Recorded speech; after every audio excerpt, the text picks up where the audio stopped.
Hello student,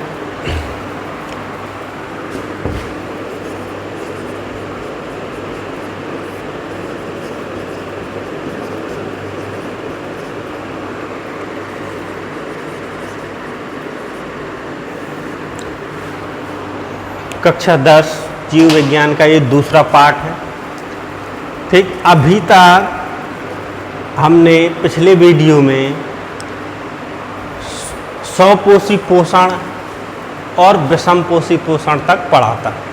ठीक, अब उसके आगे नेक्स्ट टॉपिक पढ़ेंगे। ठीक, तो यहाँ तक तो आपको समझ में आ गया होगा। ठीक, तो जो आगे टॉपिक है, अब देखो जैसे जीवों में दो प्रकार से पोषण होता है, एक स्वपोषी पोषण, दूसरा विषमपोषी पोषण। ठीक, तो जो अमीबा होता है, अमीबा जानते हो आप, एक कोश की जीव है, तो इसमें पोषण किस प्रकार से होता है। अब जो नेक्स्ट हेडिंग है वो डालेंगे अमीबा में पोषण।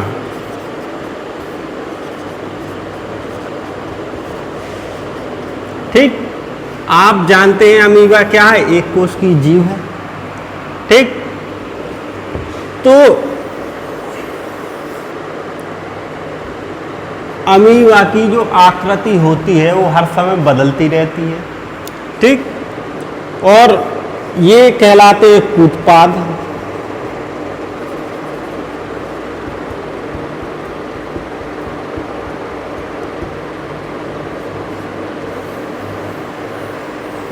ये जो कूटपाद होते हैं वो हर समय बनते बिगड़ते रहते हैं।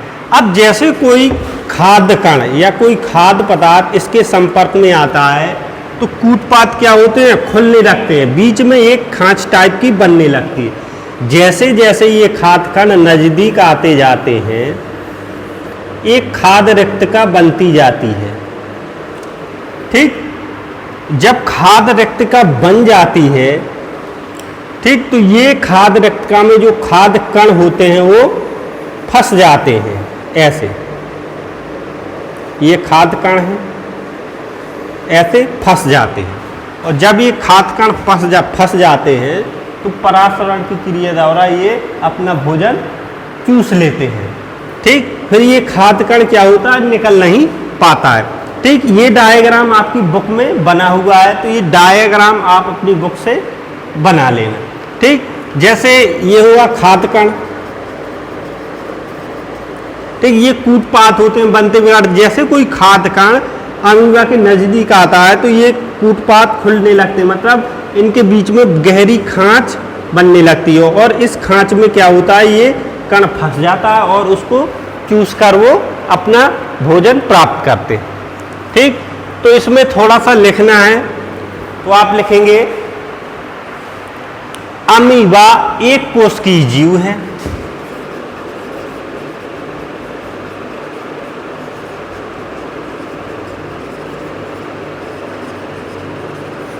अमीबा एक कोश की जीव है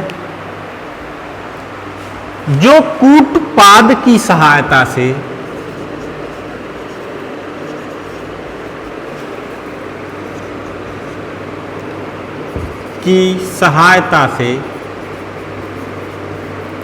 भोजन ग्रहण करता है। अमीबा एक कोश की जीव है जो कूटपाद की सहायता से भोजन ग्रहण करता है। ठीक, इतना आपको लिखना है, बाकी ये डायग्राम बना है, आप अपनी बुक से बना लेना। ठीक,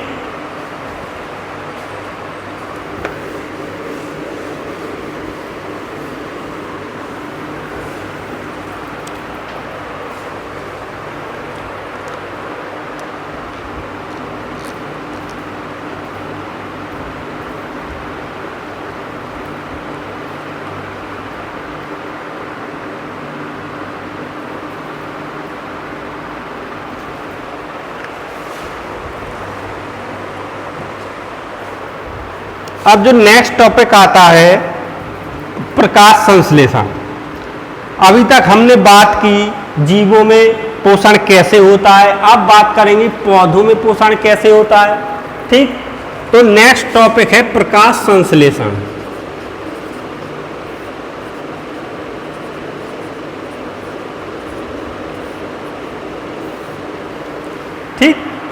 प्रकाश संश्लेषण क्या होता है।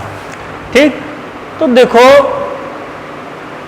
पौधों की जीवित कोशिकाएं प्रकाश ऊर्जा को रासायनिक ऊर्जा में बदलती हैं।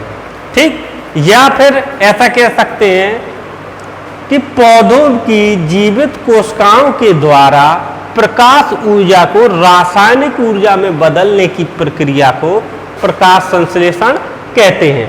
अब प्रकाश ऊर्जा को रासायनिक ऊर्जा में बदलना, ठीक, प्रकाश तो हमको वह सूरज से प्राप्त होता है, तो प्रकाश सूरज से ग्रहण कर ले, लेकिन इसके अलावा भी और कुछ पदार्थों की जरूरत होती है। जैसे सूरज से प्रकाश ग्रहण कर लिया और भूमि के नीचे से खनिज लवण और जल एकत्रित करते हैं और वायुमंडल से ऑक्सीजन को ग्रहण करते हैं। ठीक, क्या क्या चीजें आवश्यक होती हैं प्रकाश संश्लेषण के लिए? नंबर 1 प्रकाश, नंबर 2 जल, नंबर 3 वायु। जिनमें प्रकाश होता है वो सूर्य से प्राप्त करते हैं। ठीक, जल जो जड़ों के द्वारा भूमि से प्राप्त करते हैं और वायु वायुमंडल द्वारा प्राप्त करते हैं।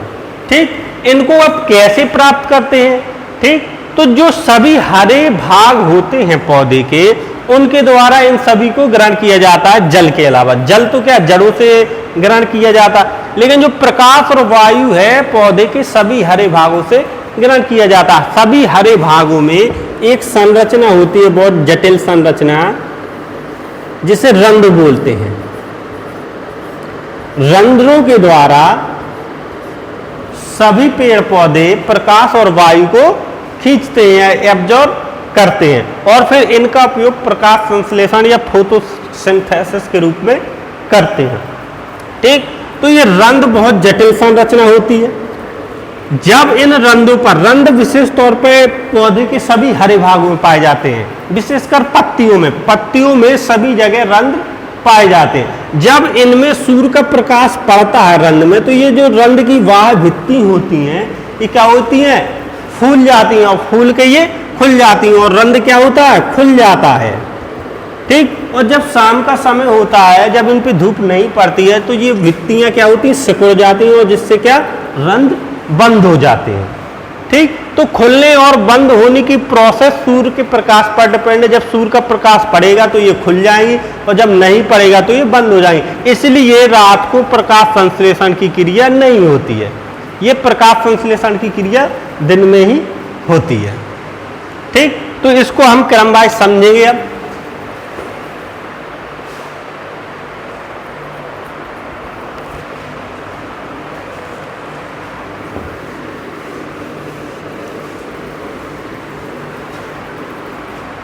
हाँ, इसमें लिखेंगे पौधों की सजीव कोशिकाओं,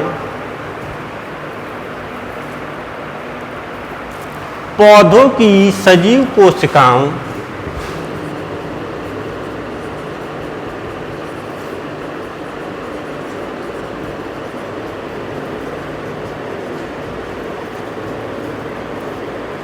क्लोरोप्लास्ट,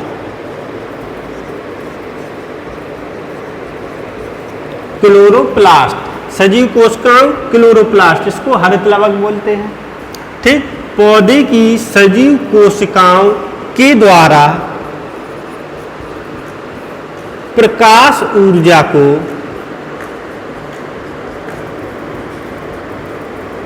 रासायनिक ऊर्जा में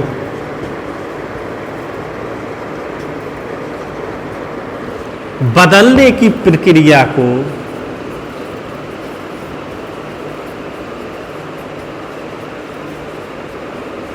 प्रकाश संश्लेषण कहते हैं।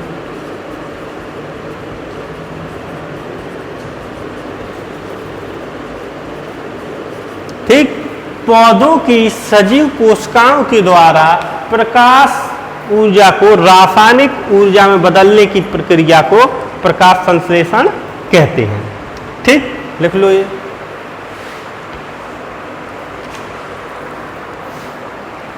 अब इसके बाद इसके कुछ चरण होते हैं।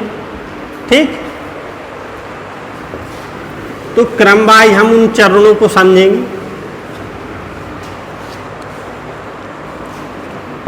लिखेंगे नीचे इसके निम्न चरण होते हैं। नंबर 1,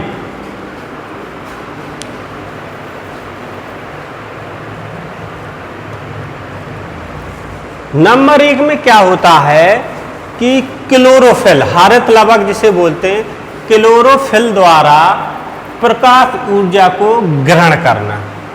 ठीक, तो इसका पहला चरण है क्लोरोफिल द्वारा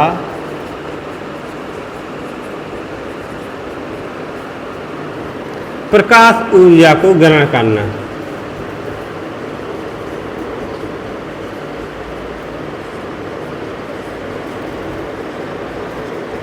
पहला चरण तो ये हो गया कि जो क्लोरोफिल होता है उसके द्वारा प्रकाश ऊर्जा को ग्रहण करना। ठीक,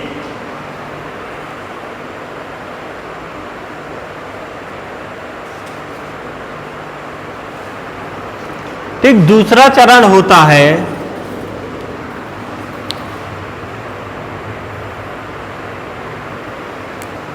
प्रकाश ऊर्जा को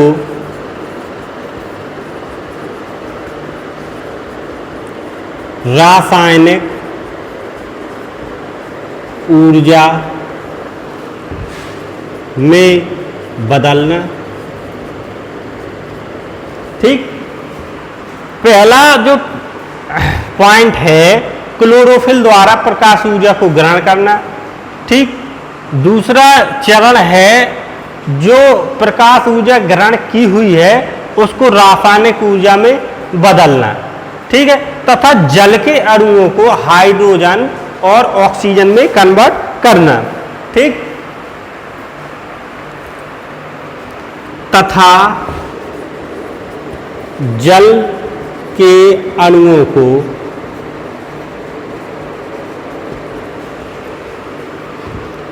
हाइड्रोजन तथा ऑक्सीजन में अपघटन करना। ठीक, तो दूसरा जो चरण होता है कि जो प्रकाश ऊर्जा ग्रहण की उसको रासायनिक ऊर्जा में बदलना, और जो भूमि के अंदर से जल ग्रहण किया है उसका अपघटन हाइड्रोजन और ऑक्सीजन में करना। मतलब जल को हाइड्रोजन और ऑक्सीजन में तोड़ना, क्योंकि जल क्या होता है, दो जल H2O होता है, हाइड्रोजन और ऑक्सीजन से मिलकर ही तो बनता है, तो इसको अलग अलग अपघटन करना। ठीक, तीसरा चरण है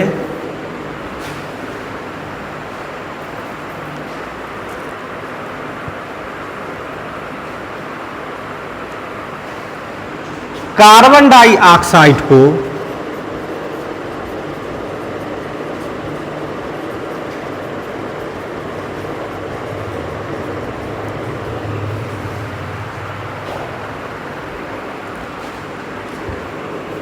कार्बोहाइड्रेट में अपचयन करना, अपचेत करना। ठीक, जो तीसरा चरण होता है कार्बन डाइऑक्साइड को कार्बोहाइड्रेट में अपचयित करना। ठीक, जो वायुमंडल से कार्बन डाइऑक्साइड ग्रहण करते हैं उसको कार्बोहाइड्रेट में अपचयित करना। ये 3 मुख्य चरण होते हैं प्रकाश संश्लेषण की प्रक्रिया में। ठीक,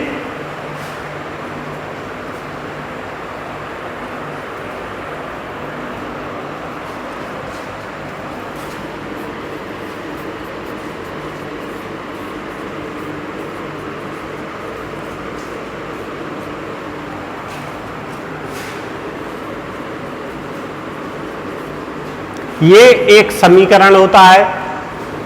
वायुमंडल से CO2 लेते हैं पेड़ पौधे तथा भूमि के अंदर से जल लेते हैं, बनता क्या है, ग्लूकोज प्लस ऑक्सीजन प्लस जल बनता है। तो ये समीकरण भी लिखना है। ठीक,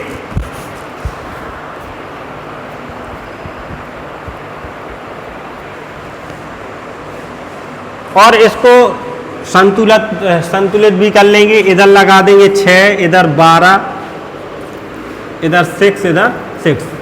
समीकरण को बैलेंस करना तो आप जानते ही हैं। ठीक, तो सीधे आप ये नीचे ये रिएक्शन लिख देंगे।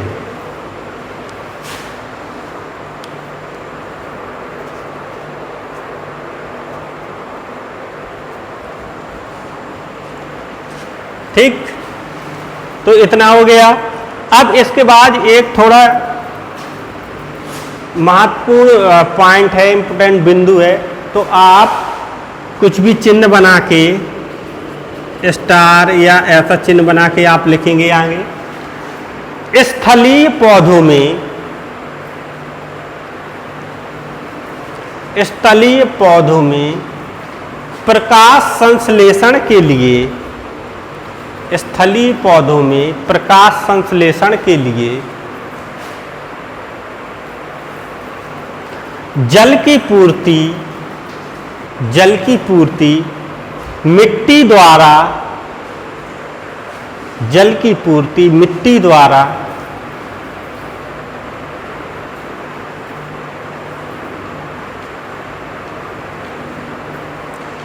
जड़ों से की जाती है, जड़ों से की जाती है।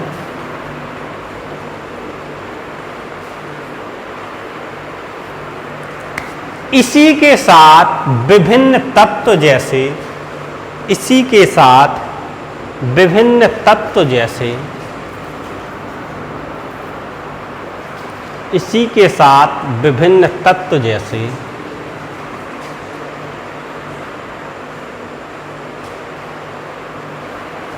Nitrogen comma phosphorus, nitrogen comma phosphorus, nitrogen comma phosphorus, comma iron, comma iron,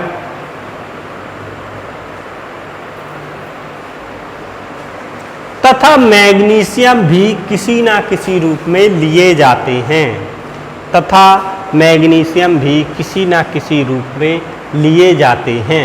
ठीक, तो जल के अलावा और भी वो कुछ तत्व होते हैं जो किसी ना किसी रूप में मिट्टी से लिए जाते हैं। कौन कौन से तत्व होते हैं? मैग्नीशियम हो गया, आयरन हो गया, नाइट्रोजन हो गई, ये सभी मिट्टी से लिए जाते हैं। ठीक,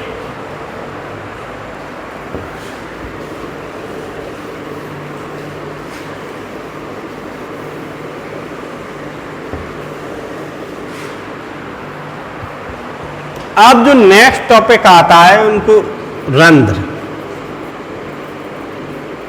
स्टोमेटा। ठीक, रंध्र स्टोमेटा की ये हम पहले भी बता चुके हैं आपको कि रंध्र पौधे के सभी हरे भागों में पाए जाते हैं, खासकर पत्तियों में, और इन्हीं के द्वारा प्रकाश संश्लेषण की क्रिया पूरी होती है।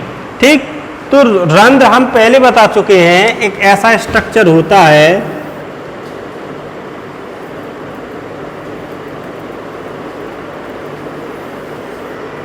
ठीक, पत्तियों की सतह पर एक ऐसा स्ट्रक्चर पाया जाता है। इसे हम नग्न आंखों से नहीं देख सकते, सूक्ष्मदर्शी के द्वारा इनको हम देख सकते हैं। ठीक, तो ये जो रंध्रों की ये सतह होती है, ठीक, ये प्रकाश पाकर क्या हो जाती, फूल जाती। जब प्रकाश इन पर पड़ता है तो ये फूल जाती है और रंध्र क्या होते हैं, खुल जाते हैं, प्रकाश संश्लेषण की क्रिया शुरू हो जाती। और जब इनमें प्रकाश नहीं पड़ता है तो ये भित्तियां क्या होती हैं, सिकुड़ जाती हैं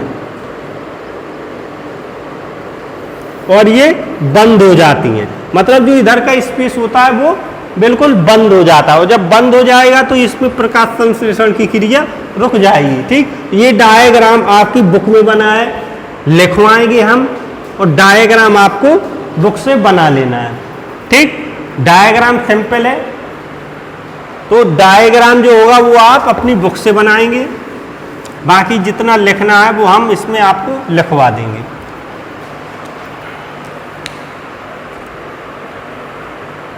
लिखो, ये पत्ती की सतह पर उपस्थित, ये पत्ती की सतह पर उपस्थित, ये पत्ती की सतह पर उपस्थित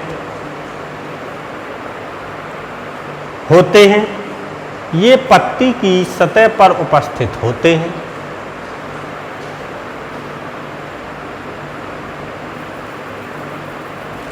प्रकाश संश्लेषण के लिए गैसों का अधिकांश आदान प्रदान, प्रकाश संश्लेषण के लिए गैसों का अधिकांश आदान प्रदान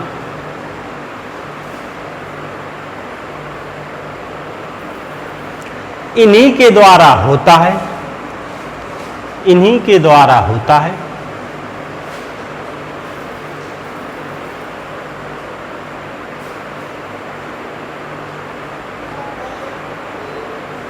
लेकिन गैसों का आदान प्रदान, लेकिन गैसों का आदान प्रदान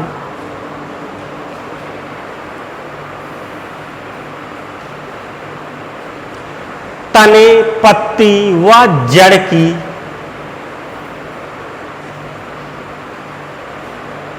तने, पत्ती व जड़ की सतह से भी होता है, सतह से भी होता है।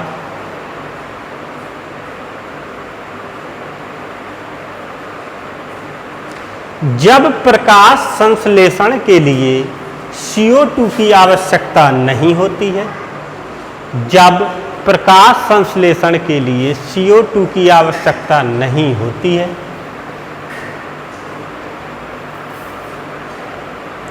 तो पौधे इन रंध्रों को बंद कर लेते हैं, तो पौधे इन रंध्रों को बंद कर लेते हैं, तो पौधे इन रंध्रों को बंद कर लेते हैं।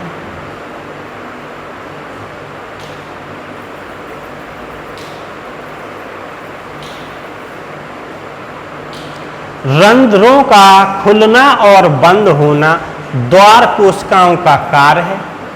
रंध्रों का खुलना और बंद होना द्वार कोशिकाओं का कार्य है। द्वार कोशिकाएं क्या कहलाती हैं? जो ये द्वार कोशिकाएं कहलाती हैं, ठीक, इनको हम द्वार कोशिकाएं कहते हैं। जो ये बाहर की कोशिका होती है इनको द्वार कोशिकाएं कहते हैं। यही प्रकाश पाकर फूल जाती हैं और रंध्र खुल जाता है। जब प्रकाश नहीं होता तो ये सिकुड़ जाती हैं, जिससे रंध्र बंद हो जाता है।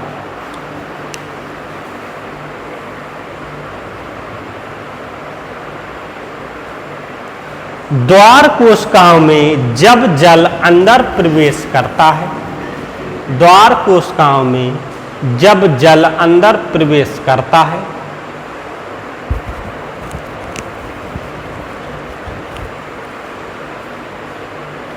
तो वे फूल जाती हैं, तो वे फूल जाती हैं, ठीक।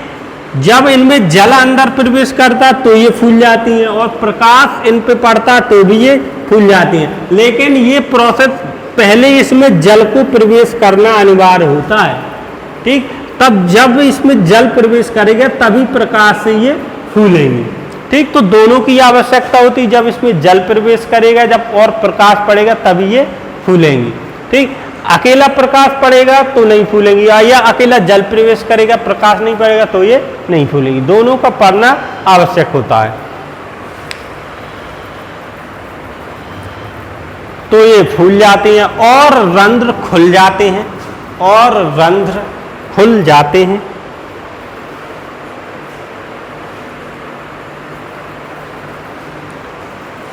इसी प्रकार जब द्वार कोशिकाएं सिकुड़ जाती हैं, इसी प्रकार जब द्वार कोशिकाएं सिकुड़ जाती हैं,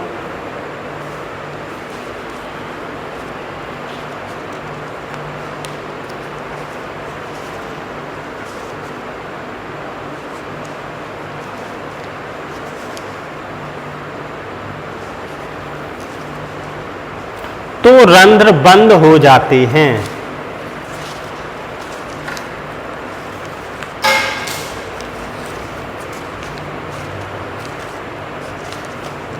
तो रंध्र बंद हो जाते हैं, ठीक। तो